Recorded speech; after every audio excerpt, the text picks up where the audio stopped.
Honda ഗ്രാസിയുടെ ഏറ്റവും പുതിയ version, അതായത് ഗ്രാസിയ BS-6 അല്ലെങ്കിൽ 2020 ഹോണ്ട ഗ്രാസിയ 125 ഇപ്പോൾ ലോഞ്ച് ആയിട്ടുണ്ട്. അതും ഈ വണ്ടിയുടെ ഒരു പ്രത്യേകത എന്ന് പറയുന്നത് മൊത്തത്തിൽ മാറ്റം വന്നൊരു വണ്ടിയാണ് ഈ പുതിയ ഗ്രാസിയ എന്ന് പറയുന്നത്. ഇപ്പോൾ മൊത്തത്തിൽ മാറ്റം എന്ന് പറയുമ്പോൾ നമ്മൾ സാധാരണ ഒരു വണ്ടി എടുത്ത് റിവ്യൂ ചെയ്യുന്ന സമയത്ത് അതിന് നമ്മൾ പല ഫാക്ടേഴ്സ് കൺസിഡർ ചെയ്യും. അപ്പോൾ ഇതിനകത്ത് എല്ലാ ഫാക്ടേഴ്സിനകത്തും മാറ്റം വന്നൊരു വണ്ടിയാണ് ഈ പുതിയ ഗ്രാസിയ എന്ന് പറയുന്നത്. അതിൽ നമുക്ക് ആദ്യം തന്നെ ഏറ്റവും എടുത്തു പറയേണ്ട മാറ്റം എന്ന് പറയുന്നത് ഈ വണ്ടിയുടെ എഞ്ചിനിൽ വന്ന മാറ്റമാണ്. ഇവിടെ ഉപയോഗിച്ചിരിക്കുന്ന എഞ്ചിൻ ഇപ്പോൾ BS-6 മാൻഡേറ്ററി ആയതുകൊണ്ട് BS-6 സ്റ്റാൻഡേർഡ് എഞ്ചിനാണ്. ഇതൊരു 124cc fan cooled 4-stroke single cylinder എഞ്ചിനാണ്. അതും ഇത് BS-6 സ്റ്റാൻഡേർഡ് ആയതുകൊണ്ട് തന്നെ നിങ്ങൾക്ക് ഒരു കാര്യം അറിയായിരിക്കും, ഇതൊരു പ്രോഗ്രാംഡ് ഫ്യൂൽ ഇഞ്ചക്ഷൻ എഞ്ചിനാണ്.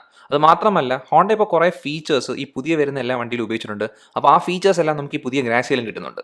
അതിൽ തന്നെ ഏറ്റവും എടുത്തു പറയേണ്ട രണ്ട് ഫീച്ചേഴ്സ് എന്ന് പറയുന്നത് ഒന്ന് സൈലന്റ് സ്റ്റാർട്ട്. ഈ സൈലന്റ് സ്റ്റാർട്ട് ഫീച്ചറിന്റെ കാര്യം പറയുമ്പോൾ ഒരുപാട് പേരൊക്കെ കരുതും അത്ര ഇംപ്രസീവ് ആയ ഒരു ഫീച്ചർ അല്ല സൈലന്റ് സ്റ്റാർട്ട് എന്ന്. പക്ഷേ എനിക്ക് തോന്നുന്നു നമ്മളൊരു വണ്ടി സ്റ്റാർട്ട് ചെയ്യുമ്പോൾ നമുക്ക് ആദ്യം കിട്ടുന്ന ഒരു ഇംപ്രഷൻ എന്ന് പറയുന്ന ആ സ്റ്റാർട്ടിംഗ് മെത്തേഡിൽ തന്നെയാണ്. അതിൽ തന്നെ വണ്ടി ഓണായി വരുന്ന പാറ്റേൺ അതെന്ന് പറഞ്ഞാൽ നമുക്കൊരു ഏറ്റവും ഇംപ്രഷൻ തരുന്ന ഒരു ഫീച്ചർ തന്നെയാണ്. അത് നമുക്കിവിടെ കിട്ടുന്നുണ്ട്.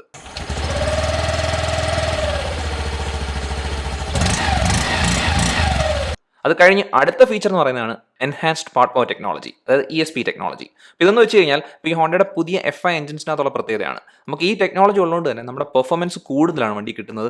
അത് മാത്രമല്ല മൈലേജും ഇംപ്രൂവ്ഡ് ആയിട്ടാണ് വരുന്നത്. ഈ പെർഫോമൻസ് കൂടുതലെന്ന് പറയുമ്പോൾ നമുക്ക് ചിലപ്പോൾ ഒരു ഫീലിംഗ് വരാം, നമ്മൾ ഈ വണ്ടിയുടെ സ്പെക് ഷീറ്റ് നോക്കാൻ നേരത്ത് അതിനകത്തുള്ള മാക്സ് ടോർക്കും അല്ലെങ്കിൽ മാക്സ് പവറും ഒക്കെ സാധാരണയുള്ള കോമ്പറ്റീഷൻ വെച്ച് നോക്കാൻ നേരത്ത് അതിലൊക്കെ കൂടുതലാണ്. പക്ഷേ അങ്ങനെയല്ല. അപ്പോൾ നമുക്ക് അതിൻ്റെ എക്സാമ്പിൾ എന്ന് പറയുന്നത് ഇവിടുത്തെ തന്നെ ഇതിൻ്റെ മാക്സ് എഞ്ചിൻ ഔട്ട്പുട്ട് നോക്കാൻ നേരത്ത് നമുക്ക് ഗ്രാസിയിൽ നിന്ന് കിട്ടുന്നത് 6.07 kW at 6000 RPM ആണ്. പിന്നെ മാക്സ് ടോർക്ക് എന്ന് പറയുന്നത് 10.3 Nm at 5000 RPM ആണ്. അപ്പോൾ ഞാൻ പറഞ്ഞ കണക്കാണ്, നമ്മൾ വേറെയുള്ള 125cc സ്കൂട്ടറായിട്ട് കമ്പയർ ചെയ്യുമ്പോൾ ഈ നമ്പേഴ്സിനെക്കാട്ടിയും ബെറ്റർ നമ്പേഴ്സ് വരുന്ന വണ്ടികൾ ഇപ്പോൾ മാർക്കറ്റിലുണ്ട്. പക്ഷേ ഞാൻ എപ്പോഴും പറയുന്നൊരു കാര്യം എന്ന് വെച്ച് കഴിഞ്ഞാൽ നമ്മൾ ഈ നമ്പർ കണ്ടല്ല ഫൈനൽ ഡിസിഷൻ എടുക്കേണ്ടത്. നമ്മുടെ റോഡ് പെർഫോമൻസ്, അതായത് നമ്മൾ ഈ വണ്ടി റോഡിൽ ഓടിക്കുമ്പോൾ നമുക്ക് കിട്ടുന്ന പെർഫോമൻസ് അനുസരിച്ചാണ് നമ്മൾ ഡിസിഷൻ എടുക്കേണ്ടത്. അത് ഈ ഗ്രാസിയക്കകത്തുള്ള ഏറ്റവും വലിയൊരു കാര്യം തന്നെയാണ്. കാരണം എന്ന് വെച്ച് കഴിഞ്ഞാൽ ഈ ഗ്രാസിയയുടെ നമ്പേഴ്സ് ഇങ്ങനെയാണെങ്കിൽ പോലും പെർഫോമൻസ് എന്ന് പറയുന്നത് വളരെ ഇംപ്രസീവായ പെർഫോമൻസ് ആണ്. കഴിഞ്ഞ വട്ടത്തെ ഗ്രാസിയ നോക്കുമ്പോൾ അല്ലെങ്കിൽ ഇപ്പോൾ ബാക്കിയുള്ള 125cc സ്കൂട്ടേഴ്സ് എടുക്കുമ്പോഴും എനിക്ക് തോന്നുന്നു ടോപ്പ് പെർഫോമൻസ് തരുന്ന വണ്ടിയിൽ ഒന്നാണ് ഈ പുതിയ ഗ്രാസിയ 125 BS-6. അപ്പോൾ നമ്മൾ സ്പീഡ് ഗെയിൻ നോക്കാൻ നേരത്ത് 0 to 60 ഒക്കെ വളരെ പെട്ടെന്നാണ് എത്തുന്നത്. അത് മാത്രമല്ല 60ക്ക് മുകളിൽ ഒരു 85 വരെ എത്താൻ നേരത്തും ഒരു ബുദ്ധിമുട്ടും ഇല്ല. എഞ്ചിനകത്ത് ഒരു സ്ട്രെസ്സും ഫീൽ ചെയ്യത്തില്ല. അത് മാത്രമല്ല ഒരു 0 to 85 km/h നമ്മൾ ഓടിക്കാൻ നേരത്ത് പോലും ഒരു തരത്തിലുള്ള വൈബ്രേഷനോ അല്ലെങ്കിൽ നമുക്ക് ഡിസ്റ്റർബൻസോ അങ്ങനെ ഒന്നും ഫീൽ ചെയ്തില്ല. ഇത്രയും പെട്ടെന്ന് സ്പീഡ് എടുക്കാനുള്ള ഒരു കാരണം ചിലപ്പോൾ ഇതിൻ്റെ ഡിസൈൻ കൂടിയായിരിക്കാം. കാരണം വെച്ചാൽ ഇതിൻ്റെ ഡിസൈൻ സ്പീഡ് ഗെയിനിന് വേണ്ടിയുള്ള രീതിയിലുള്ള ഒരു ഡിസൈനാണ്. അതുകൊണ്ട് തന്നെ ഇതിൻ്റെ റൈഡ് ക്വാളിറ്റി മൊത്തത്തിൽ ഇംപ്രസീവ് ആണ്. അപ്പോൾ ഈ കാരണത്താൽ തന്നെ ഞാൻ ഒരു കാര്യം എപ്പോഴും നിങ്ങളടുത്ത് പറയാൻ പോകണമെന്ന് വെച്ച് കഴിഞ്ഞാൽ ഈ ഗ്രാസിയ നിങ്ങൾ എന്തായാലും ടെസ്റ്റ് റൈഡ് ചെയ്ത് നോക്കേണ്ട ഒരു വണ്ടി തന്നെയാണ്. പഴയ ഗ്രാസിയെക്കാട്ടിയും വളരെ റിഫൈൻമെൻറ്റും അല്ലെങ്കിൽ വളരെ എൻജിൻ ക്വാളിറ്റി അത് പറയേണ്ടത് തന്നെയാണ്. കാരണം ഇത്രയും നല്ല ഇമ്പ്രൂവ്മെൻറ്റ് വന്നൊരു വണ്ടി എനിക്ക് തോന്നുന്നു ഈ ഇടയ്ക്കൊന്നും അപ്ഡേഷൻസ് വന്നിട്ടില്ല. നമുക്ക് എൻജിൻ സൈഡ് നോക്കാൻ നേരത്തെ ഈ റിഫൈൻമെൻറ്റ് കണ്ടപ്പോൾ തന്നെ ഇത്രയും ഇംപ്രസീവ് ആയിട്ട് തോന്നുമെങ്കിൽ അടുത്തത് ഇതിനെക്കാട്ടി ഇംപ്രസീവ് ആയ കാര്യം എന്ന് പറയുന്നത് കംഫർട്ട് സൈഡാണ്. ഹോണ്ട കംഫർട്ട് സൈഡും പെർഫെക്റ്റ് ആണ് ചെയ്തിരിക്കുന്നത്. അപ്പോൾ ഈ കംഫർട്ട് വരാൻ നേരത്ത് ആദ്യം നമുക്ക് അറിയേണ്ടത് സീറ്റിംഗ് പോസ്റ്ററാണ്. ഇപ്പോൾ സ്കൂട്ടർ ആയതുകൊണ്ട് തന്നെ സീറ്റിംഗ് പോസ്റ്റർ പെർഫെക്റ്റ് ആണ്. നമുക്ക് അപ്രൈറ്റ് ആയ സീറ്റിംഗ് പോസ്റ്ററാണ് കിട്ടുന്നത്. അപ്പോൾ നമുക്ക് ഹാൻഡിൽ പിടിക്കാൻ നേരത്തൊന്നും ബുദ്ധിമുട്ടില്ല. അത് മാത്രമല്ല ഇതിൻ്റെ ഫുട്ബോർഡ് സ്പേസിംഗ് വേറെയുള്ള 125cc പെർഫോമൻസ് സ്കൂട്ടേഴ്സായിട്ട് കമ്പയർ ചെയ്യുമ്പോൾ ഏറ്റവും ബെസ്റ്റ് ഫുട്ബോർഡ് സ്പേസിംഗ് ആണ് ഇവിടെ കിട്ടുന്നത്. എൻ്റെ ഹൈറ്റ് 176 cm ആണ്. അതും ചില സ്കൂട്ടേഴ്സ് ഞാൻ ഓടിക്കാൻ നേരത്ത് എനിക്ക് കാലൊന്ന് അഡ്ജസ്റ്റ് ചെയ്യേണ്ട ആവശ്യം വരും, പെട്ടെന്നൊരു യൂ ടേൺ എടുക്കാൻ നേരത്ത്. പക്ഷേ ഇവിടെ ഈ പുതിയ ഗ്രാസിയക്കകത്ത് അങ്ങനത്തെ ഒരു പ്രശ്നമില്ല. അതായത് ഹാൻഡിൽ വന്ന് കാലിലിടിക്കുന്ന ഒരു പ്രശ്നവും വരത്തില്ല. അത്രയും നല്ല ഗ്യാപ്പ് ഉണ്ട് ഹാൻഡിലും കാലും തമ്മിൽ. അത് മാത്രമല്ല നമ്മൾ ഈ ഫുട്ബോളിൻ്റെ ഏരിയ നോക്കാൻ നേരത്ത് നമുക്ക് ആവശ്യത്തിനുണ്ട്. അതുകൊണ്ട് തന്നെ നമുക്ക് ആ രീതിയിലും പ്രശ്നങ്ങളൊന്നും വരത്തില്ല. അപ്പോൾ ഹോണ്ട ഇവിടെ നമ്മുടെ ഫുട്ബോർഡ് സ്പേസിംഗ് അതുപോലെ തന്നെ സീറ്റിംഗ് പോസ്റ്ററിനകത്ത് പ്രശ്നങ്ങൾ വരുത്തിയിട്ടില്ലാത്ത പോലെ തന്നെയാണ് സീറ്റിനകത്ത് വന്നിരിക്കുന്നത്. സീറ്റ് എന്ന് പറയുന്നത് അത്യാവശ്യം ലാവിഷായ ഒരു സീറ്റാണ്. നമുക്ക് വീതിയും വലുപ്പമൊക്കെ ഉണ്ട്. അതുകൊണ്ട് തന്നെ റൈഡറായാലും പിലിയനായാലും ഒരു ഡിസ്കംഫർട്ടും തോന്നത്തില്ല. പിന്നെ സീറ്റിങ്ങിൻ്റെ കുഷനിങ് പെർഫെക്റ്റ് ആയിട്ടാണ് ചെയ്തിരിക്കുന്നത്. അപ്പോൾ സീറ്റിങ്ങിനകത്തും പ്രശ്നങ്ങളൊന്നുമില്ല. പിന്നെ ഇതിൻ്റെയൊക്കെ കൂടെ നമുക്ക് വേണ്ട അടുത്തൊരു കാര്യം, അത് കംഫർട്ടിനകത്ത് ഏറ്റവും ഇമ്പോർട്ടൻ്റ് ഒരു കാര്യമാണ്, അത് സസ്പെൻഷനാണ്. അതിനുവേണ്ടി ഇവിടെ ഫ്രണ്ടിൽ ഉപയോഗിച്ചിരിക്കുന്ന സസ്പെൻഷൻ ടെലിസ്കോപ്പിക് സസ്പെൻഷനാണ്. പിന്നെ ബാക്കിൽ വരുന്നത് 3 സ്റ്റെപ്പ് അഡ്ജസ്റ്റബിൾ ഹൈഡ്രോളിക് സ്പ്രിംഗ് സസ്പെൻഷനാണ്. അപ്പം ഈ സസ്പെൻഷൻസ് രണ്ടും കൂടെ പെർഫെക്റ്റ് ആയിട്ടാണ് സെറ്റ് ചെയ്തിരിക്കുന്നത്. ഒരു സോഫ്റ്റ് സെറ്റിംഗ് എന്ന് വേണം പറയാൻ. അതുകൊണ്ട് തന്നെ ഞാൻ വളരെ മോശമായ റോഡിൽ കൂടെ പോയപ്പോഴും എനിക്ക് സസ്പെൻഷനിൽ നിന്നൊരു സ്ട്രെസ്സും ഫീൽ ചെയ്തില്ല. അപ്പോൾ നമ്മൾ ഇത്രയും നോക്കിയ കാര്യങ്ങളായ എഞ്ചിൻ്റെ ക്വാളിറ്റി അതുപോലെ തന്നെ പെർഫോമൻസ് പിന്നെ റൈഡ് കംഫർട്ട് ഇതൊക്കെ ഈ സെഗ്മെൻറ്റിനകത്ത് പെർഫെക്ഷനോടെ ചെയ്തേക്കുന്നതുകൊണ്ട് തന്നെ ഞാനൊരു ഒറ്റ സ്ട്രെച്ചിൽ 50 km റൈഡിന് പോയപ്പോഴും എനിക്ക് ഗ്രാസിയിൽ നിന്ന് ഒരു ഡിസ്കംഫർട്ടും ഫീൽ ചെയ്തില്ല. ഈ പുതിയ ഗ്രാസിയ ടെസ്റ്റ് ചെയ്തപ്പോൾ എനിക്ക് ഫീൽ ചെയ്തൊരു കാര്യം എന്ന് വെച്ച് കഴിഞ്ഞാൽ നമുക്ക് ലോങ് റൈഡിന് പോകാൻ പറ്റുന്ന സ്കൂട്ടേഴ്സിൽ ഒന്നാണ് ഈ പുതിയ ഗ്രാസിയ എന്ന് പറയുന്നത്. അതിൻ്റെ കാരണം എന്ന് വെച്ചാൽ ഇതിൻ്റെ റൈഡ് ക്വാളിറ്റിയും റൈഡ് കംഫർട്ടും ഈ സെഗ്മെൻറ്റിൽ ഞാൻ മുമ്പേ പറഞ്ഞ പോലെ പെർഫെക്റ്റ് ആയിട്ട് ചെയ്തിരിക്കുന്നതുകൊണ്ടാണ്. അപ്പോൾ അതുകൊണ്ട് തന്നെ നിങ്ങൾക്ക് ലോങ് റൈഡ് പോകണമെങ്കിലും ഈ ഒരു സ്കൂട്ടർ നല്ലൊരു ഓപ്ഷൻ തന്നെയാണ്. പക്ഷേ അതിൻ്റെ അർത്ഥം എല്ലാ കാര്യങ്ങളും പെർഫെക്റ്റ് എന്നല്ല. ഹോണ്ട എപ്പോഴും ചെയ്യുന്ന കാര്യം അല്ലെങ്കിൽ എപ്പോഴും കൺട്രോൾ ചെയ്യുന്ന ഒരു കാര്യം ഇവിടെയും കൺട്രോൾ ചെയ്തിട്ടുണ്ട്. അതെന്ന് പറയുന്നത് ടയർ മെഷർമെൻറ്റിനകത്താണ്. നമ്മൾ ഇവിടുത്തെ ടയർ ചെറുതെന്നല്ല, ഒരു സ്റ്റാൻഡേർഡ് മെഷർമെൻറ്റ് ടയറാണ്. നമ്മൾ പണ്ടുതൊട്ടേ കണ്ടുവരുന്ന 90 ടയറാണ് ഫ്രണ്ടിലും ബാക്കിലും ഉപയോഗിച്ചിരിക്കുന്നത്. അപ്പോൾ ഇത് രണ്ടും ട്യൂബ്ലെസ് ടയേഴ്സ് ആണ്. പിന്നെ ഫ്രണ്ടിലത്തെ റിം സൈസ് 12 ഇഞ്ചസും ബാക്കിലത്തെ 10 ഇഞ്ചസും ആണ്. അപ്പോൾ ഇവിടെയും ഹോണ്ട ഇങ്ങനത്തെ ഒരു സ്റ്റാൻഡേർഡ് ഫോമാറ്റ് ഉപയോഗിക്കാനുള്ള കാരണം നമുക്ക് മനസ്സിലാവേണ്ടത് തന്നെയാണ്, മൈലേജിന് വേണ്ടിയാണ്. നമുക്ക് ചില സ്കൂട്ടേഴ്സിനകത്തൊക്കെ 110 തിക്നെസ് ഉള്ള ടയേഴ്സ് കിട്ടുന്നുണ്ട്. അങ്ങനെ വരുവാണെങ്കിൽ നമുക്ക് കുറച്ചും കൂടെ സ്റ്റെബിലിറ്റി വരും എന്നാണ് ഒരു കൺസെപ്റ്റ്. അപ്പോൾ ഇവിടെ എനിക്ക് പറയാനുള്ള ഒരു കാര്യം എന്ന് വെച്ച് കഴിഞ്ഞാൽ ടയേഴ്സ് സ്റ്റാൻഡേർഡ് സൈസ് ആയെന്ന് വെച്ച് സ്റ്റെബിലിറ്റിക്കകത്തൊന്നും പ്രശ്നമില്ല. വണ്ടി നല്ല സ്റ്റേബിൾ ആണ്. എന്ന് വെച്ചാൽ വണ്ടിക്ക് ഭയങ്കര വെയിറ്റ് ഉള്ള ഒരു വണ്ടിയല്ല. ഈ വണ്ടിയുടെ വെയിറ്റ് 108 കിലോഗ്രാംസ് ആണ്. അതുകൊണ്ട് തന്നെ നിങ്ങൾക്ക് ഹാൻഡിൽ ചെയ്യാൻ ബുദ്ധിമുട്ടൊന്നും വരത്തില്ല.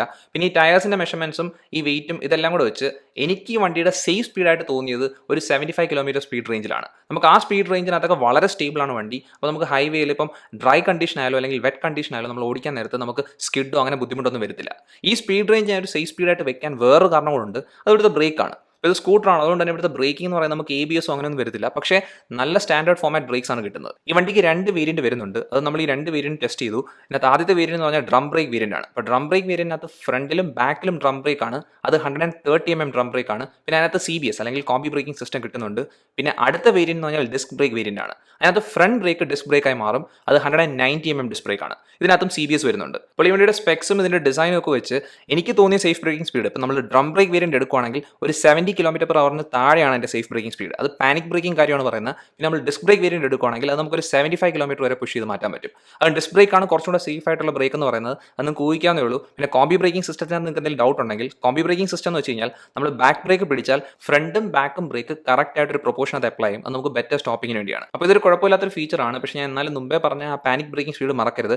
എനിക്ക് അതാണ് ഒരു സേഫ് സ്പീഡായിട്ട് തോന്നിയത്. അപ്പോൾ നിങ്ങൾ എപ്പോഴും ശ്രദ്ധിക്കേണ്ട ഒരു കാര്യം, നിങ്ങൾ ഓടിക്കാൻ നേരത്ത് നിങ്ങൾക്ക് സേഫ് സ്പീഡ് എത്രയാണോ അതിൻ്റെ അടിയിൽ തന്നെ നിർത്തുക, അതിന് മുകളിലേക്ക് പുഷ് ചെയ്യൽ. പക്ഷേ ഈ ഗ്രാസിയക്കകത്ത് എനിക്ക് അവസാനം ഈ റൈഡ് ക്വാളിറ്റിയുടെയും ഈ മൊത്തത്തിലുള്ള എക്സ്പീരിയൻസിനകത്ത് എനിക്ക് പറയാനുള്ള കാര്യം എന്ന് വെച്ച് കഴിഞ്ഞാൽ സ്കൂട്ടേഴ്സിനകത്ത് ഒരു ഓൾറൗണ്ട് സ്കൂട്ടറായിട്ട് നമുക്ക് ഗ്രാസിയെ കൺസിഡർ ചെയ്യാൻ പറ്റും. ഇപ്പം നിങ്ങൾക്ക് ലോങ് റൈഡ് പോകണമെങ്കിൽ നിങ്ങൾക്ക് ഒരു 150 കിലോമീറ്റേഴ്സൊക്കെ ടു ആൻഡ് ഫ്രോ ലോങ് റൈഡാണ് പോകേണ്ടതെങ്കിൽ, അല്ലെങ്കിൽ നിങ്ങൾക്കൊരു ഡെയിലി സിറ്റി യൂസ് ആണെങ്കിൽ അതിനൊക്കെ പെർഫെക്റ്റ് ആയ ഒരു വണ്ടിയാണ് ഈ ഗ്രാസിയ എന്ന് പറയുന്നത്. അതിൽ ഈ ഡെയിലി ഉപയോഗത്തിൻ്റെ കാര്യം പറയുമ്പോൾ ഒരു കാര്യം കൂടി ഇതിനകത്ത് പറയാനുണ്ട്. അതെന്ന് വെച്ച് കഴിഞ്ഞാൽ നമ്മുടെ വണ്ടിയുടെ ഗ്രൗണ്ട് ക്ലിയറൻസ് ഒരു വളരെ ഇമ്പോർട്ടൻ്റ് ആയ ഒരു ഫാക്ടറാണ്. നമ്മൾ പെർഫോമൻസ് സ്കൂട്ടേഴ്സ് എടുക്കാൻ നേരത്ത് ഈ 125cc എടുക്കാൻ നേരത്ത് മിക്ക സ്കൂട്ടേഴ്സിൻ്റെയും ഗ്രൗണ്ട് ക്ലിയറൻസ് വളരെ കുറവാണ്. പക്ഷേ ഈ പുതിയ ഗ്രാസിയ 125 BS-6 ഒരു അഡ്വാൻറ്റേജ് എന്ന് പറയുന്നത് ഇതിൻ്റെ ഗ്രൗണ്ട് ക്ലിയറൻസും കൂടിയാണ്. ഇതിൻ്റെ ഗ്രൗണ്ട് ക്ലിയറൻസ് 171 mm ആണ്. അതുകൊണ്ട് തന്നെ ഞാൻ വളരെ മോശമായ റോഡിൽ കൂടെ പോയപ്പോഴും ഇതിൻ്റെ അടി ഇടിക്കുന്ന ബുദ്ധിമുട്ടൊന്നും വന്നൊന്നുമില്ല. നമ്മൾ ഇത്രയും നോക്കിയ കാര്യങ്ങളിനകത്ത് എല്ലാത്തിനകത്തും വളരെ നല്ല അപ്ഡേഷൻസ് ആണ് വന്നിരിക്കുന്നത്. പക്ഷേ ഞാൻ പറഞ്ഞല്ലോ, അപ്ഡേഷൻസ് എല്ലാ ഫാക്ടേഴ്സിലും വന്നിട്ടുണ്ട്. നമ്മൾ ride quality, ride comfort, safety, അതുപോലെ തന്നെ ഗ്രൗണ്ട് ക്ലിയറൻസ്, ഇങ്ങനത്തെ കാര്യം നോക്കിയപ്പോൾ ഇതിനകത്തെല്ലാം അപ്ഡേഷൻസ് വന്ന പോലെ തന്നെയാണ് ഈ വണ്ടിയുടെ ഡിസൈനിലും വന്നിരിക്കുന്നത്. പഴയ ഗ്രാസിയ വെച്ച് നോക്കുമ്പോൾ കുറച്ചുകൂടെ ഷാർപ്പായ ഒരു ഡിസൈനാണ് ഈ പുതിയ ഗ്രാസിയ 125 BS-6 വന്നിരിക്കുന്നത്. അത് അത്യാവശ്യമായിരുന്ന ഒരു കാര്യം തന്നെയാണ്. കാരണം എന്ന് വെച്ച് കഴിഞ്ഞാൽ ഗ്രാസിയ എന്ന് പറയുന്നത് ഒരു സ്പോർട്ടി ലുക്കുള്ള ഒരു സ്കൂട്ടറായിരുന്നു. അപ്പോൾ എനിക്ക് തോന്നുന്നു പഴയ ഗ്രാസിയക്ക് ഇത്രയും വലിയൊരു ലുക്ക് ഇല്ലായിരുന്നു. പക്ഷേ ഈ പുതിയ ഗ്രാസിയ ഫ്രണ്ടിൽ നോക്കുമ്പോൾ തന്നെ നല്ലൊരു ഇംപ്രഷനാണ് ഒരു സ്പോർട്ടി ഡിസൈൻ സൈഡിൽ നിന്ന് കിട്ടുന്നത്. കാരണം ഇതിനകത്ത് ഏറ്റവും ഫ്രണ്ടിൽ നമുക്ക് അട്രാക്റ്റീവായിട്ട് തോന്നുന്നത് ഇതിൻ്റെ ഹാൻഡിൽ പോർഷൻ തന്നെയാണ്. ഈ വൈസർ കാണുമ്പോൾ തന്നെ വളരെ എലിഗൻ്റ് ആയ ഒരു വൈസറാണ്, നല്ല ലുക്കുണ്ട്, പെർഫെക്റ്റ് ആയിട്ടാണ് ചെയ്തിരിക്കുന്നത്. പിന്നെ അതിൻ്റെ കൂടെ തന്നെ നമുക്കൊരു പൊസിഷൻ ലൈറ്റും വരുന്നുണ്ട്. ഈ പൊസിഷൻ ലൈറ്റ് ഒരു LED ലൈറ്റാണ്. അപ്പോൾ ഇത് രണ്ടും നമുക്ക് നല്ലൊരു ഇംപ്രഷൻ തരും. പിന്നെ അത് കഴിഞ്ഞ് നമ്മൾ മെയിൻ പാനൽ, ഫ്രണ്ടിലത്തെ മെയിൻ പാനൽ നോക്കാൻ നേരത്ത് അതിനകത്താണ് നമ്മളെ ഹെഡ്ലൈറ്റ് വരുന്നത്. ഇതൊരു LED ഹെഡ്ലൈറ്റ് ആണ്, അതും ഇതൊരു DC ഹെഡ്ലൈറ്റ് ആണ്. അപ്പോൾ ഈ കാരണത്താൽ തന്നെ നമുക്കൊരു കൺസിസ്റ്റന്റ് ലൈറ്റിംഗ് ആണ് നമ്മൾ രാത്രി ഓടിക്കാൻ നേരത്ത് കിട്ടുന്നത്. അപ്പോൾ അതുകൊണ്ട് നമുക്ക് റോഡ് കാണുന്നതിനകത്ത് ഒരു ബുദ്ധിമുട്ടൊന്നും വരത്തില്ല. നല്ല പെർഫെക്റ്റ് ആയ റേഞ്ചും കവറേജും ഉള്ള ഹെഡ്ലൈറ്റാണ് ഇവിടെ ഉപയോഗിച്ചിരിക്കുന്നത്. അതും എനിക്ക് ഇതിൻ്റെ ഡിസൈൻ, ഇതിൻ്റെ സ്റ്റൈൽ നല്ല രീതിയിൽ തന്നെ ഇഷ്ടപ്പെട്ടിട്ടുണ്ട്. അപ്പോൾ ഇതിൻ്റെ ഫ്രണ്ടിൽ നിന്ന് കിട്ടുന്ന ഇംപ്രഷൻ അതേ കണക്ക് നമുക്ക് ബാക്കിൽ നിന്ന് കിട്ടുന്നുണ്ട്. കാരണം ബാക്കിൽ ഇതിൻ്റെ ടെയിൽ ലൈറ്റും അതിൻ്റെ സ്ട്രക്ചറും എല്ലാം മാറിയിട്ടുണ്ട്. ഇവിടെ ഉപയോഗിക്കുന്ന ടെയിൽ ലൈറ്റ് കുറച്ചും കൂടി ഒരു സ്ലീക്ക് ലുക്കുള്ള ടെയിൽ ലൈറ്റ് എന്ന് വേണം പറയാൻ. കാരണം എന്ന് വെച്ച് കഴിഞ്ഞാൽ നമുക്കൊരു ജെറ്റ് ഇൻസ്പയർഡ് സ്റ്റൈൽ എന്നാണ് ഹോണ്ട പറയുന്നത്. അപ്പോൾ അത് നമുക്ക് ഇവിടെ കാണാൻ പറ്റും. വളരെ സിംപ്ലിസിറ്റി ഉള്ള ഒരു ടെയിൽ ലൈറ്റ് ആണ്. പിന്നെ അതിൻ്റെ മുകളിലായിട്ട് തന്നെ ഇൻഡിക്കേറ്റേഴ്സ് വരുന്നുണ്ട്. അപ്പോൾ ഇതെല്ലാം കൂടെ വെച്ചൊരു സ്പോർട്ടി ഡിസൈനാണ് കിട്ടുന്നത്. പക്ഷേ എനിക്കിവിടെ ഏറ്റവും ഇംപ്രസീവായിട്ട് തോന്നിയത് ഈ ഡിസൈനിനെ കാട്ടിയും ഹോണ്ട തന്നിരിക്കുന്ന ഒരു കൺവീനിയൻറ്റ് ഫീച്ചറാണ്. അതിപ്പോൾ ഹോണ്ടയുടെ എല്ലാ സ്കൂട്ടേഴ്സിലും വരുന്നുണ്ട്. അതെന്ന് പറഞ്ഞാൽ എക്സ്റ്റേണൽ ഫ്യൂൽ ലിഡ് ആണ്. അതിവിടെയാണ് വരുന്നത്. വളരെ ക്ലീൻ ആയിട്ടാണ് ഇരിക്കുന്നത്. അപ്പോൾ നമുക്ക് തുറക്കണമെങ്കിൽ നമ്മുടെ പുതിയ 5-in-1 ലോക്ക് സിസ്റ്റം എടുത്താൽ മതി. അതിനകത്ത് നമ്മൾ നമ്മുടെ കീ സ്ലോട്ടിനകത്ത് കീ ഇട്ടിട്ട് സീറ്റ് ഫ്യൂൽ ഓപ്ഷൻ ചൂസ് ചെയ്യുക. എന്നിട്ട് നമ്മൾ ഈ സ്വിച്ചിനകത്ത് ഫ്യൂൽ എന്നുള്ള ഓപ്ഷൻ പ്രസ് ചെയ്യുക. അന്നേരം തന്നെ ഈ ബാക്കിലത്തെ എക്സ്റ്റേണൽ ലിഡ് തുറന്നു വരും. അപ്പോൾ തുറന്നു കഴിയുമ്പോൾ നമുക്ക് അകത്തൊരു ട്വിസ്റ്റ് ക്യാപ്പ് ഉണ്ട്. അന്നേരം അത് തുറക്കുക. അത് തുറന്നു കഴിയുമ്പോൾ നമ്മുടെ ഫ്യൂൽ ഇൻലെറ്റിലേക്ക് നമുക്ക് ആക്സസ് കിട്ടും. അതും ഈ ഫ്യൂൽ ടാങ്കിൻ്റെ കപ്പാസിറ്റി എന്ന് പറഞ്ഞാൽ 5.3 liters ആണ്. അപ്പോൾ അതൊരു സ്റ്റാൻഡേർഡ് ടാങ്ക് സൈസിനെ പറയാൻ പറ്റൂ. ഭയങ്കര കൂടുതലുമല്ല, ഭയങ്കര കുറവുമല്ല. അപ്പോൾ ഇതിനകത്ത് ഈ കൺവീനിയൻറ്റ് ഫീച്ചർ കിട്ടുന്നത് വളരെ നല്ല കാര്യം തന്നെയാണ്. അപ്പോൾ ഈ കൺവീനിയൻറ്റ് ഫീച്ചേഴ്സ് ഇവിടെ തീരുന്നില്ല. അടുത്തതായിട്ട് ഈ രണ്ട് മോഡലിലും സ്റ്റാൻഡേർഡ് ആയിട്ട് വരുന്ന ഒരു കൺവീനിയൻറ്റ് ഫീച്ചർ എന്ന് പറയുന്നത് side stand engine cut off ആണ്. ഇതെനിക്ക് തോന്നുന്നു എല്ലാ സ്കൂട്ടേഴ്സും അല്ലെങ്കിൽ എല്ലാ വണ്ടികളും എന്തായാലും മസ്റ്റായിട്ടും തരേണ്ട ഒരു ഫീച്ചറാണ്. കാരണം എന്ന് വെച്ച് കഴിഞ്ഞാൽ നമ്മൾ ഈ side stand engine cut off feature ഉണ്ടെങ്കിൽ നമ്മുടെ സൈഡ് സ്റ്റാൻഡ് എൻഗേജ്ഡ് ആയി കിടക്കുവാണെങ്കിൽ വണ്ടി എന്തായാലും സ്റ്റാർട്ട് ആവത്തില്ല. അപ്പോൾ അത് വളരെ ഇമ്പോർട്ടൻ്റ് ഒരു ഫീച്ചറാണ്. അതെനിക്ക് തോന്നുന്നു ഇനിയുള്ള വണ്ടികൾ മാൻഡേറ്ററി ആയിട്ടും യൂസ് ചെയ്യേണ്ട ഒരു ഫീച്ചർ തന്നെയാണ്. ഇനി അടുത്തതായിട്ട് ഈ കൺവീനിയൻറ്റ് ഫീച്ചേഴ്സിനകത്ത് നിൽക്കുന്നതുകൊണ്ടാണ് നമുക്ക് അതിനകത്ത് ഒന്നും കൂടെ ഉണ്ട്. അത് പക്ഷേ രണ്ട് വേരിയൻറ്റും ഇല്ല, ഈ ഡിസ്ക് വേരിയൻറ്റിന് മാത്രം കിട്ടുന്നതാണ്. അതെന്ന് പറഞ്ഞാൽ ഐഡിൽ സ്റ്റാർട്ട് സ്റ്റോപ്പ് സിസ്റ്റമാണ്. അത് നിങ്ങൾക്ക് അറിയായിരിക്കും, ആക്റ്റീവ 125 നിങ്ങൾ കണ്ട സാധനമാണ്. അപ്പോൾ ഈ ഐഡിൽ സ്റ്റാർട്ട് സ്റ്റോപ്പ് സിസ്റ്റം എന്ന് പറയുന്ന സ്വിച്ച് എന്ന് പറയുന്നത് നമ്മളത് ഓൺ ചെയ്തിടുവാണെങ്കിൽ അതിൻ്റെ പ്രത്യേകത എന്ന് പറഞ്ഞാൽ നമ്മൾ വണ്ടി എന്തെങ്കിലും ഒരു കാരണവശാൽ ഒരു ട്രാഫിക്ക് നിർത്തിയോ അല്ലെങ്കിൽ വേറെ എന്തെങ്കിലും ഒരു കാരണത്തിന് സ്റ്റോപ്പ് ചെയ്ത് കഴിഞ്ഞാൽ വണ്ടിയുടെ എഞ്ചിൻ ഓട്ടോമാറ്റിക്കലി കട്ട് ഓഫ് ആവും. അത് ഫ്യൂൽ സേവ് ചെയ്യാൻ വേണ്ടിയാണ്. എന്നിട്ട് നമുക്ക് പിന്നെ വണ്ടി സ്റ്റാർട്ട് ചെയ്യാൻ വേണ്ടി നമ്മൾ ജസ്റ്റ് ഒന്ന് ആക്സലറേറ്റർ കൊടുത്താൽ മതി, വണ്ടി ഓട്ടോമാറ്റിക്കലി ഓൺ ആയി വരും. ഇത് നല്ല പെർഫെക്റ്റ് ആയിട്ട് വർക്ക് ആവുന്ന ഒരു ഫീച്ചറാണ്. ഒരിക്കലും എനിക്ക് ഇതിനകത്ത് പ്രശ്നങ്ങളൊന്നും തോന്നിയില്ല. അതും വളരെ നല്ലൊരു ഫീച്ചർ തന്നെയാണ്. അപ്പം ഈ ഡിസ്ക് വേരിയൻറ്റിനകത്ത് ഈ ഫീച്ചർ കിട്ടുമ്പം നമ്മുടെ സ്റ്റാൻഡേർഡ് വേരിയൻ്റ് ഡ്രം വേരിയൻറ്റിനകത്ത് എന്തോ ഫീച്ചർ എന്നുള്ളതിന് സംശയം ഉണ്ടെങ്കിൽ അതിനകത്ത് ഒരു എഞ്ചിൻ സ്റ്റാർട്ട് സ്റ്റോപ്പ് സ്വിച്ച് ആണ് കിട്ടുന്നത്. അപ്പോൾ ഇത് രണ്ട് വേരിയൻ്റ് അനുസരിച്ച് റൈറ്റ് സൈഡ് വരുന്ന സ്വിച്ച് കൺട്രോൾ ആണ്. അപ്പോൾ നമുക്ക് ലെഫ്റ്റ് സൈഡിനകത്ത് സ്റ്റാൻഡേർഡ് സ്വിച്ച് കൺട്രോൾസ് ആണ്. അവിടെ കിട്ടുന്നത് വെച്ചാൽ ഡിമ്മും ബ്രൈറ്റും പാസ് ലൈറ്റും കൂടെ വരുന്ന ഒറ്റ സ്വിച്ച്, പിന്നെ ഇൻഡിക്കേറ്റർ ടോഗിളും ഹോണുമാണ് വരുന്നത്. പിന്നെ അടുത്ത കാര്യം നമുക്ക് എല്ലാവർക്കും കോൺസെൻട്രേഷൻ പോകാൻ പോകുന്ന സ്പീഡോ കൺസോളിലേക്കാണ്, അല്ലെങ്കിൽ നമ്മുടെ സ്പീഡോ മീറ്ററിലേക്കാണ്. അപ്പോൾ ഇത് രണ്ട് വേരിയൻറ്റിനകത്തും ഡിജിറ്റൽ മീറ്ററാണ് വരുന്നത്. ഇത് നല്ല ക്ലീൻ ആയ ഒരു മീറ്ററാണ്. എനിക്ക് കഴിഞ്ഞ ഗ്രാസിയെക്കാട്ടിയും കുറച്ചും കൂടി ഇഷ്ടപ്പെട്ടിട്ടുണ്ട്. വലിയ വ്യത്യാസമില്ല കഴിഞ്ഞ ഗ്രാസിയായിട്ട് നോക്കാൻ നേരത്ത്, പക്ഷേ എന്നാലും കുറച്ചും കൂടി ഒരു ക്ലീൻ ലുക്ക് ഇതിനകത്ത് കിട്ടുന്നുണ്ട്. പക്ഷേ ഇതിനകത്ത് ഒരു കാര്യം ശ്രദ്ധിക്കണം, ഇതിനകത്ത് ബ്ലൂടൂത്ത് കണക്ടിവിറ്റിയോ അങ്ങനത്തെ ഫീച്ചേഴ്സ് ഒന്നും ഇല്ല. പക്ഷേ അതിന് പകരം നമുക്ക് വേണ്ട എല്ലാ കാര്യങ്ങളും ഇവിടെ കാണിക്കുന്നുണ്ട്. നമുക്ക് സ്പീഡും അങ്ങനത്തെ കാര്യങ്ങൾക്കൊക്കെ പുറമെ നമുക്ക് കാണിക്കുന്നത് വെച്ച് കഴിഞ്ഞാൽ നമുക്ക് റിയൽ ടൈം മൈലേജ് കാണാൻ പറ്റും, പിന്നെ ആവറേജ് മൈലേജ് കിട്ടും, ഡിസ്റ്റൻസ് ടു എംടി, പിന്നെ അതുപോലെ തന്നെ 3 സ്റ്റെപ്പ് ഇക്കോ ഇൻഡിക്കേറ്റർ ഉണ്ട്, പിന്നെ സൈഡ് സ്റ്റാൻഡ് ഇൻഡിക്കേഷനും കാണിക്കുന്നുണ്ട്. ഇനി വണ്ടിയുടെ സൈഡ് ഡിസൈനിലേക്ക് വരുവാണെങ്കിൽ നമുക്ക് ഈ സൈഡ് ഡിസൈൻ പഴയ ഗ്രാസിയായിട്ട് നോക്കുമ്പോൾ വലിയൊരു വ്യത്യാസമില്ല, ഏതാണ്ട് അതേപോലെ തന്നെ ഇരിക്കുവാണ്. എനിക്ക് ഇഷ്ടമാണ് ഇതിൻ്റെ ഡിസൈൻ എന്ന് പറയുന്നത്. ഒരു സിമ്പിൾ ഡിസൈനാണ്. നമുക്ക് ഗ്രാസിയുടെ ബ്രാൻഡിംഗ് ഉണ്ട്. പിന്നെ ഈ കളറിൻ്റെ കാര്യം, എനിക്ക് ഈ കളറാണ് ഏറ്റവും കൂടുതൽ ഇഷ്ടപ്പെട്ടത്. അതും ഈ കളറിൻ്റെ പേര് എന്ന് പറയുന്നത് മാറ്റ് സൈബർ യെല്ലോ ആണ്. ഇത് കൂടാതെ വേറെ 3 കളേഴ്സും കൂടെ വരുന്നുണ്ട്. അതും നമുക്ക് ഈ രണ്ട് വേരിയൻറ്റിനകത്തും ഈ 4 കളർ ഓപ്ഷൻസേ ഉള്ളൂ. അതിൽ തന്നെ നമ്മൾ ഈ വീഡിയോയ്ക്കകത്ത് വേറൊരു കളർ കൂടെ കാണിച്ചിട്ടുണ്ട്. അത് മാറ്റ് ആക്സസ് ഗ്രേ മെറ്റാലിക് ആണ്. നമ്മൾ ഈ കളറിൻ്റെ കാര്യം പറഞ്ഞുകൊണ്ടിരിക്കുന്ന സ്ഥിതിക്ക് നമുക്ക് ഈ വണ്ടിക്കകത്തുള്ള ഒരു കാര്യം കൂടെ ചെക്ക് ചെയ്യാനുണ്ട്. അതെന്ന് പറഞ്ഞു കഴിഞ്ഞാൽ ഇതിൻ്റെ പിലിയൻ ഗ്രാബ് ബാർ ആണ്. അതായത് നമ്മുടെ ബാക്കിൽ ഇരിക്കുന്ന ആൾ പിടിക്കുന്ന ഗ്രാബ് ബാർ ആണ്. അത് ബോഡി കളർഡ് ആണ്, വളരെ കംഫർട്ടബിൾ ആണ്. അത് മാത്രമല്ല സ്പ്ലിറ്റ് ടൈപ്പ് ആണ്. അതുകൊണ്ട് കാണാനും ഡിസൈനിന് മാച്ചിങ് ആണ്. അതുപോലെ തന്നെ ഡിസൈനിന് മാച്ചിങ് ആയ വേറൊരു കാര്യം എന്ന് പറയുന്നത് ഇവിടുത്തെ എക്സോസ്റ്റ് ആണ്. നല്ല സ്റ്റൈലിഷ് ആയവരാണ്. അതുകൊണ്ട് തന്നെ എനിക്കിത് ഒരുപാട് ഇഷ്ടപ്പെടുകയും ചെയ്തു.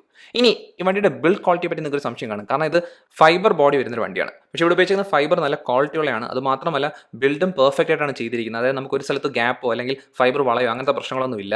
നമുക്കതൊക്കെ മനസ്സിലാക്കാൻ ഒരു പോർഷൻ എന്ന് പറയുന്നത് ഈ വണ്ടിയുടെ ഗ്ലബ് ബോക്സ് നോക്കുമ്പോഴാണ്. പഴയ ഗ്ലബ് ബോക്സ് എന്നൊക്കെ അല്ല, പെർഫെക്റ്റ് ആയ പ്രീമിയം ക്വാളിറ്റി തരുന്ന ഒരു ഗ്ലബ് ബോക്സ് ആണ്. ഇത് തുറക്കുന്ന വെച്ചാൽ ഈ ക്ലിക്ക് മെക്കാനിസം വെച്ചാണ്, നമ്മൾ ഞെക്കുമ്പോഴാണ് തുറന്നു വരുന്നത്. നല്ല പെർഫെക്റ്റും സ്പേഷ്യസുമായ ഒരു ഗ്ലബ് ബോക്സ് ആണ് ഇവിടെ തന്നിരിക്കുന്നത്. അപ്പോൾ സ്പേസിൻ്റെ കാര്യം പറയുമ്പോൾ നമുക്ക് എല്ലാവർക്കും ഒരു സ്കൂട്ടർ ആണ്, ഇതിൻ്റെ സ്റ്റോറേജ് സ്പേസിന് സംശയം കാണും. നമുക്ക് അടുത്ത് അത് നോക്കാം. അപ്പോൾ അതിനകത്ത് ഏറ്റവും ആദ്യം നോക്കേണ്ടത് ഇതിൻ്റെ അണ്ടർ സീറ്റ് സ്പേസിംഗ് ആണ്. അപ്പോൾ ഈ അണ്ടർ സീറ്റ് സ്പേസിംഗ് നോക്കാൻ നേരത്ത് തിരക്കില്ലാത്തൊരു സ്പേസിംഗ് ആണ്. വളരെ ഏരിയ കൂടുതലുള്ളതായിട്ട് തോന്നത്തില്ല ഒറ്റ നോട്ടത്തിൽ കാണുമ്പം, പക്ഷേ ഇതിനകത്ത് നല്ല സ്പേസിംഗ് ഉണ്ട്. അതുകൊണ്ട് തന്നെ എൻ്റെ ഹെൽമെറ്റായ large sized fully covered helmet ഇതിനകത്ത് ഇരിക്കും. അതുകൊണ്ട് തന്നെ ഇത് എനിക്ക് വളരെ കൺവീനിയൻ്റ് ഒരു ഫീച്ചറാണ്.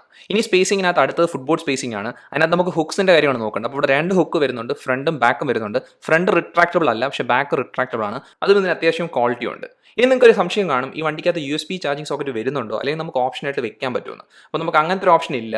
കാരണം ഹോണ്ട ഈ 2020 സ്കൂട്ടർ ലൈനപ്പിനകത്ത് USB ചാർജിങ് സോക്കറ്റ് ഓപ്ഷൻ കൊടുക്കുന്നില്ല. ഇനി ഡിസൈൻസ് അതിനകത്ത് അവസാനമുള്ള ഒരു കാര്യം എന്ന് വെച്ച് കഴിഞ്ഞാൽ ഇതിൻ്റെ റിമ്മാണ്. അത് നമുക്ക് 2 മോഡലിൽ മാറ്റമുണ്ട്. നിങ്ങൾ ഡ്രം ബ്രേക്ക് വേരിയൻറ്റ്, അതായത് സ്റ്റാൻഡേർഡ് വേരിയൻ്റാണ് പോകണമെങ്കിൽ നിങ്ങൾക്ക് കിട്ടാൻ പോകുന്ന ഷീറ്റ് മെറ്റലാണ്. അല്ല നിങ്ങൾ ഡിസ്ക് വേരിയൻറ്റ്, അതാണ് നമ്മുടെ ടോപ്പ് വേരിയൻറ്റ് എന്ന് പറയുന്നത്, അതാണ് എടുക്കുന്നതെങ്കിൽ നമുക്ക് അലോയ് വീൽസ് കിട്ടും. അപ്പോൾ ഈ ഡിസൈനകത്ത് വന്ന മാറ്റങ്ങൾ നോക്കുമ്പോൾ എനിക്ക് തോന്നുന്നു വെച്ച് കഴിഞ്ഞാൽ ഹോണ്ട കറക്റ്റായിട്ടാണ് ഡിസൈനകത്ത് മാറ്റങ്ങൾ വരുത്തിയിരിക്കുന്നത്. ഇപ്പോൾ ഉള്ള സ്കൂട്ടേഴ്സുമായിട്ട് കമ്പയർ ചെയ്യാൻ നേരത്ത് ആ സ്പോർട്ടി ലുക്ക് കിട്ടുന്നുണ്ട്. അതുപോലെ തന്നെ ഒരു എലിഗൻസ് ഉള്ളൊരു സ്കൂട്ടറാണ് ഈ പുതിയ ഗ്രാസിയ BS-6 എന്ന് പറയുന്നത്.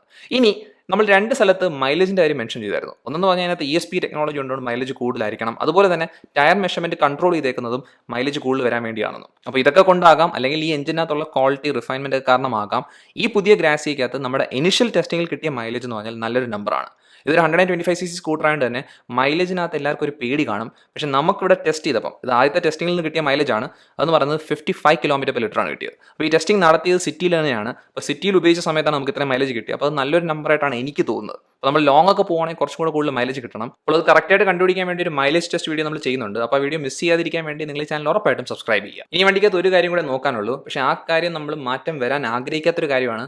പക്ഷേ ഇത്രയും ചേഞ്ചസ് വരുമ്പോൾ എന്തായാലും അതിനകത്ത് മാറ്റം വരും. അപ്പോൾ അതെന്ന് പറഞ്ഞാൽ പ്രൈസാണ്. ഇതിൻ്റെ പ്രൈസിങ്ങിനകത്ത് മാറ്റം വന്നിട്ടുണ്ട്. അപ്പോൾ ഇതിന് 2 വേരിയൻ്റ് ഉണ്ടെന്ന് നിങ്ങൾക്ക് അറിയാലോ. പിന്നെ അത് ഡ്രം ബ്രേക്ക് വേരിയൻ്റെ പ്രൈസിംഗ് എന്ന് പറയുന്നത് ഇത് എക്സ്-ഷോറൂം പ്രൈസിംഗ് ആണ്. അത് 78,476 ഇന്ത്യൻ റുപ്പീസ് ആണ്. പിന്നെ ഡിസ്ക് ബ്രേക്ക് വേരിയൻ്റെ എക്സ്-ഷോറൂം പ്രൈസിംഗ് എന്ന് പറയുന്നത് 85,598 ഇന്ത്യൻ റുപ്പീസ് ആണ്.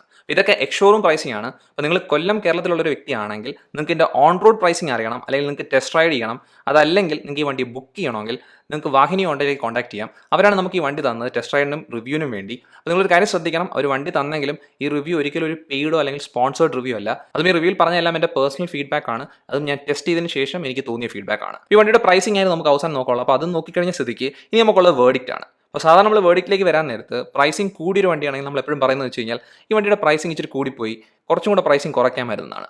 പക്ഷേ ഈ ഗ്രാസിയൊക്കെ അത് എനിക്ക് പറയാനുള്ള ഒപ്പീനിയൻ എന്ന് പറയുന്നത് ഈ പ്രൈസിന് ശരിക്കും വേർത്തായ വണ്ടി തന്നെയാണ് ഈ പുതിയ ഗ്രാസിയ 125 BS-6 എന്ന് പറയുന്നത്. അത് കൺഫേം ചെയ്യാൻ വേണ്ടി അല്ലെങ്കിൽ നിങ്ങൾക്ക് ഉറപ്പ് വരുത്താൻ വേണ്ടി ഞാൻ നിങ്ങളടുത്ത് പറയുന്ന ഏറ്റവും വലിയ സജഷൻ എന്ന് പറയുന്നത് നിങ്ങൾ എന്തായാലും ടെസ്റ്റ് റൈഡ് ചെയ്ത് നോക്കണം.